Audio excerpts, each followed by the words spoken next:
10 बार लेने का काम किया अपने भाषण में। कितनी बार? 10 बार लेने का काम किया। लेकिन आपको शायद ये नहीं पता है कि जो प्रेरणा स्थल बनाया उसमें महाराजा बिजली पासी की अगर एक शानदार मूर्ति भी लगा देते तो हमारे दिल में भी ठंडक पड़ जाती।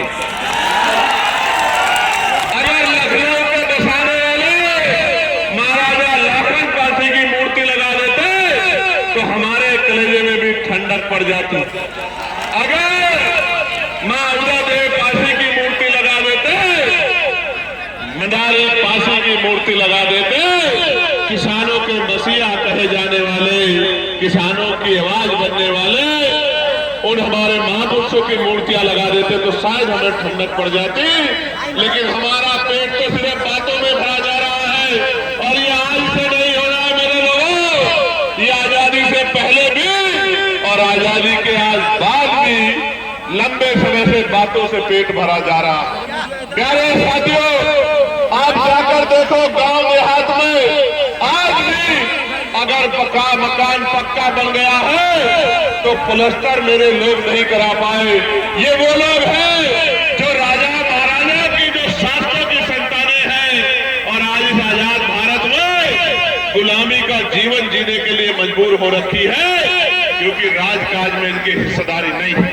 प्यारे साथियों, जब 12वीं शताब्दी में आपका झंडा डंडा इतना बुलंद था तो आज आपके देश में राजकाज जाने के बाद जुल्म जाति के शिकार इस देश में हो रहे हो।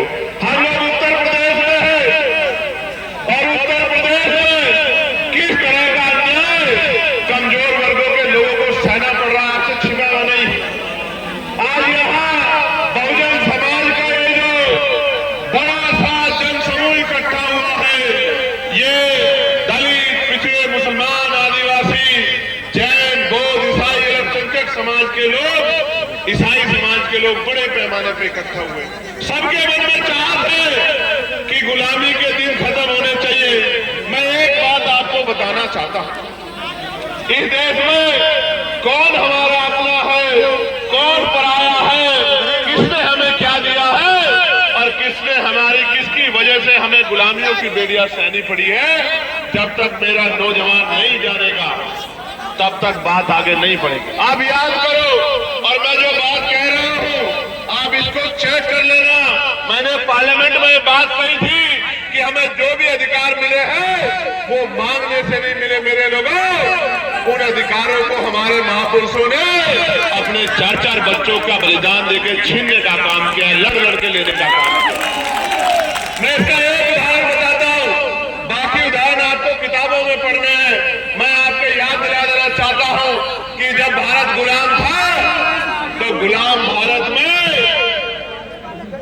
1919 से पहले 3% लोग वोट करते थे। कितने परसेंट लोग? जोर से बताओ, जोर से बताओ। 3% लोग। फिर मापदंडों चयन वोट समिति बनी, उसने कुछ सुधार करने की बात कही, सुधार भी हुए और 3% से बढ़ के 15% लोगों को वोट देने का अधिकार मिल गया। गौर से सुनना, पहले 3% लोग वोट करते थे, फिर 15% हो गए। 3 के बाद जो सुधार हुआ उस सुधार में ये तय हुआ कि जिनके पास बहुत धन है उनको भी वोट का अधिकार मिलना चाहिए, जिनके पास जमीनें हैं, जमींदार हैं, उनको भी वोट का अधिकार मिलना चाहिए, जिनके पास जो टैक्स पेयर है, व्यापारी है, बिजनेसमैन है, उनको भी वोट का अधिकार मिलना चाहिए, जो बहुत पढ़े लिखे हैं उनको भी वोट का अधिकार मिलना चाहिए और जो राजा महाराजाओं के परिवार से आते हैं उनकी पीढ़ियों को भी वोट का अधिकार मिलना चाहिए। 3% से बढ़कर 15% हो गए। 15% लोगों में आपको जानना चाहिए एक भी दलित, पिछड़ा, आदिवासी और कमजोर वर्ग, गरीब समाज का व्यक्ति नहीं था। मैं बताना चाहता हूं, मीडिया के लोग मुझे सुन रहे हैं, हालांकि दिखाना तो आपको वही है जो आप दिखाना चाहते हैं। मैं कोई ऐसी बात कह दूंगा तो आप कहेंगे चंद्रशेखर ने ऐसी बात कह दी, मगर मैं आज कहूंगा तो जरूर आप सुन लेना और सुना देना। मैं आपको बताना चाहता हूं, मैं इतिहास की बात कर रहा हूं, मैं इतिहास का स्टूडेंट हूं, मैं वकील हूं।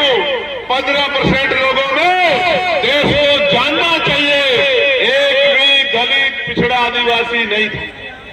कौन थे? सामान्य जाति के लोग। कौन थे? सामान्य जाति के लोग। कौन थे? सामान्य जाति के लोग। सामान्य में भी जो गरीब सामान्य थे वो भी नहीं थे। कौन थे? जो